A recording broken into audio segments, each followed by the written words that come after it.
هاي، أنا رغد من بغداد، عمري 21 سنة. اشتركت البرنامج عرب آيدول لأنه حلمي، حابة يعني أكون قريبة لهيفاء وهبي، لأن أنا متأثرة بيها ومتأثرة بفن هيفاء وهبي، واشتركت يعني لأجل هيفاء. ما تقولش لحد انك تعرفني، اصل انت بجد صحيح كسفني حبك ما.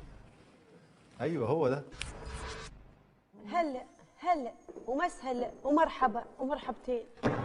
هاي، كيفكن؟ اهلين. أنا رغد من العراق. انت شو اسمك؟ رغد مورو، تشبهي مارلين مورو. بس أنا مجنونة بهيفاء وهبي. والله انت بتحبي هيفا، ما بتخافي انك تضاربي عليها يعني؟ أنا ايه يمكن. جيبي لي غني لنا لعبد الحليم. طب غني لنا انا. انت تعيكي ايه؟ بس أنا شوي مريضة، ماخذة برد، وصوتي يعني صوتي كتير رايح يعني.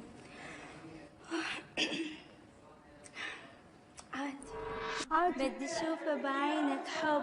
بتغني ولا لسه تغمض ولا لسه عينيك، ابتديتش؟ قلبي عيني وتبقى عليك، وبدي بقلبك كون. قلبي بأمرك منه بأمري، انت أغلى حب بعمري، عم تكتب لي عمر جديد. أكتر من حالي بتعرفني إني بحبك، ما تحلفني لأنك حبي الوحيد.